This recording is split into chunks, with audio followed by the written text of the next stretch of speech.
So India has a priceless opportunity, but it's not unending. If we quickly seize the moment, we can create jobs for our young people. We have the largest unemployment in the world. We have the greatest need for employment in the world. We have the greatest opportunity in the world. But three things must come together. One is what you're all doing. Can we skill our people? A mere piece of paper called a degree or a diploma does not mean the person is skilled. Most of the degrees in India and diplomas in India are useless. I'm being very blunt. They do not give any advantage to that person. It's not because the youngsters are in any way deficient. It's because we erected a third-rate educational edifice in the country. An absolutely third grade. Or fourth grade, if fourth grade is possible. For a country with enormous hunger for knowledge, our education is one of the worst. Therefore, we have to make up for that. There are many reasons. I don't want to go into the larger debate on what's wrong with education, how to set it right. But there's no point complaining. We have to figure out ways of quickly addressing this challenge. And that's what high-techs or Times of India or Inadu Group or some others, the people who are trying to promote employment generation and skill promotion, they're trying to accomplish. Without waiting for some grand things happening, they're trying to do what best is possible to quickly address this tremendous, monumental, global challenge. Because you have hundreds of millions of young people seeking jobs, desperate. And our educational enterprise is simply not able to cater to their needs, though the demand is extraordinarily strong. And I deeply appreciate both high-techs and all of you for doing a remarkable job in a very difficult situation. The other side is, how do you promote investment in a variety of sectors where we have comparative advantage? I'm sick and tired of engineering and medicine. I'm a medical doctor myself, so I'm also a product of this culture where if you're doing well at school, your mother or father wants you, the son, to have a stethoscope around the neck and go to a medical college, and I went that way. Ideally, I would have probably gone into an IIT or something else and then done either physics or mathematics or astronomy, because these were my passions. But my mom said, son, you can do pretty much what you want, it appears to be so. So I want to see one of my children as a doctor. Would you like to go into medicine? At the age of 13, that's when I had to make a choice whether to go to, in the then Andhra Pradesh, the biology stream or the engineering stream. I made a decision to go to biology stream. Therefore, you naturally went into medicine and so on and so forth. But that's silly. That is silly. Human beings have a variety of needs. Fulfilling needs means skills in a variety of sectors. Engineering does not mean only software. I have no quarrel against software, but as L&T's chairman keeps saying, software actually killed engineering in India. By creating excessive capacity in one sector, glamorizing that sector, allowing them to cherry pick the engineering graduates, the real engineering actually is suffering, because for a country of India's largeness and diversity, you require tremendous wealth of expertise and skills. A whole range of production capabilities are required for the country. And that we have undermined as a country. It's very unwise. We require this and that and that and that, because we have the world's largest challenge, largest opportunity, largest problem. Because there's no country with bigger population needing jobs. There's no country with greater opportunity beckoning it. Therefore, you cannot limit yourself to 1-2 sectors. Take education. The demand is supremely strong. Supply is terrible. And therefore, a large number of private initiatives are coming up. Non-profit, profit, all kinds of things. Now, if you really are truly educated, if you understand how to transfer knowledge to the young people at school or to the adolescents at college or to at the postgraduate level, then the sky is the limit, because Indian people have tremendous hunger for education. Take healthcare. We have one of the world's worst healthcare systems. And the only private initiatives that are coming up are largely the large, highly capital-intensive, hospital-based tertiary sector. That doesn't really help the country. It makes India a little glamorous, but doesn't really fulfill the healthcare needs of the people. About 80% of a person's lifetime costs in healthcare, they are spent in the last 6 months of life in a tertiary hospital. That means the fellow is dying.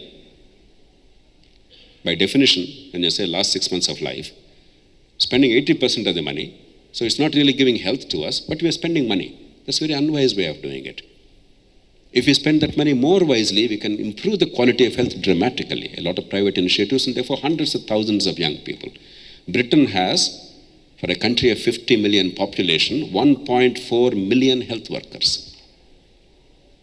50 million population, 1.4 million health workers.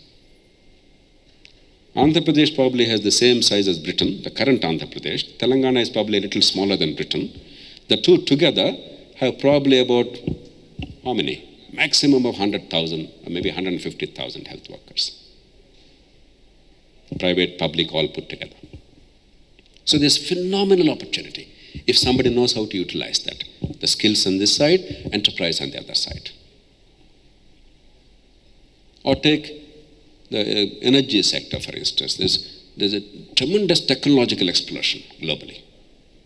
Yesterday somebody was telling me, even 6 crores, 7 crores per megawatt of solar power is a thing of the past. Now, even 4 crores is possible.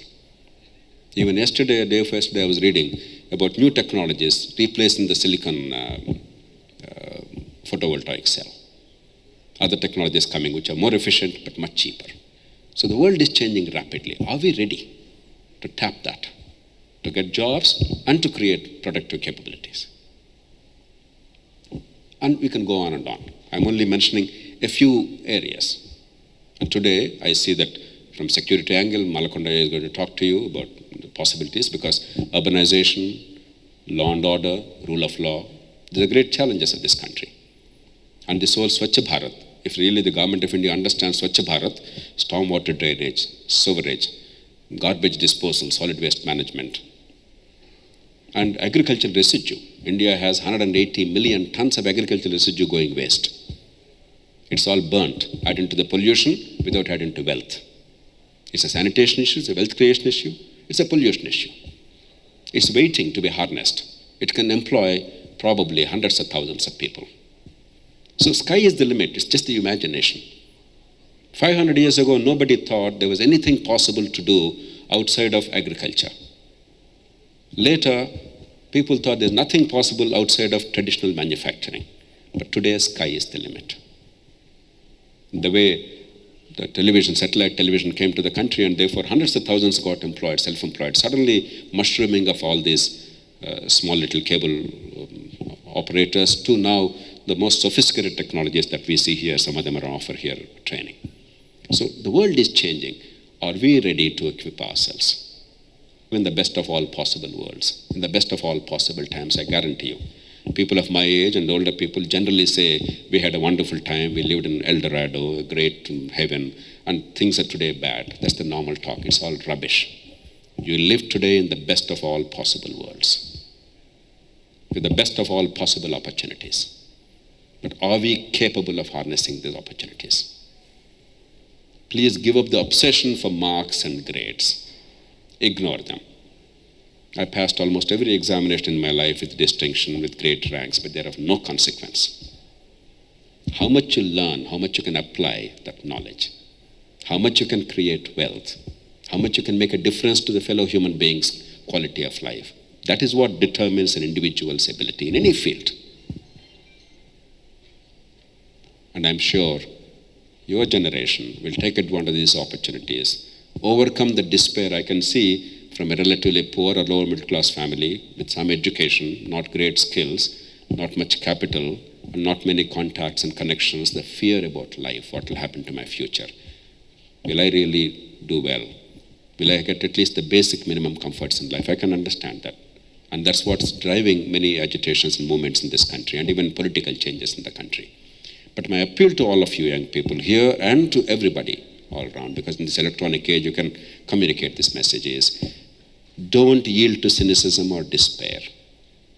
Yes, of course, it's going to be difficult until you settle down, until you get hold of a job where you feel good about it, where you can make a decent income and you have confidence that, yes, I can create wealth. It doesn't matter where I go, I can survive. There is a gap because the education is so flawed. But this is a gap which can be overcome because the demand side is strong. Civilizationally, we are a superb country. And right now, globally, we are situated in a fairly appropriate manner, though the window of opportunity is closing. There's a great opportunity beckoning you. Take advantage of it. Seize the moment. We don't know where the opportunity comes. But keep your eyes and ears open. Keep your mind open most of all. Learn as much as you can. Acquire the insights and acquire self-confidence and give up the silly notions that some professions, some forms of work are worthy and dignified, some others are not. In fact, if there's one problem in India, it's our social attitudes. That something is good, something is bad. Give up that silly notion. And also the notion that government is the employer. Government is not the employer. Government is not meant to employ. Government is meant to serve us. Because government is not serving us, government is fleecing us, government employment has become attractive. So give up some of these silly notions. Yesterday I read a beautiful story about a Bengaluru boy. He was running a hair-cutting salon. And nowadays, though traditionally that occupation was linked to certain communities and it was regarded as one of the less attractive occupations. Nowadays, haircutting, etc., there's a lot of money in it. At least my son and daughter, they come back and tell me they paid 800 rupees for a haircutting and I get a heart attack each time I hear that. These are big sums.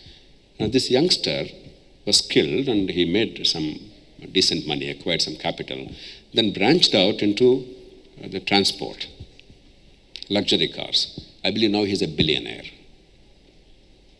And he still does the haircutting. So the old-fashioned notion, something is worthy, something is not worthy, is nonsensical. Whatever fulfills the need of fellow human beings is fully worthy as long as it's not illegal or immoral. It does not matter what it is. Anything and everything that fulfills the need of fellow human beings, it's a worthy enterprise. How to utilize this as an opportunity to create a job, to do a job, and to create a technology, to create an enterprise, and to fulfill the need better and faster and more productively. That is the challenge of our times. And I'm sure you will all measure up to that challenge. And I'm sure 25 years later, you'll be able to say, like Chinese today are saying, where are the people to take up jobs? We have plenty of opportunity. We don't have enough people, therefore we have no import people. We need that time to come.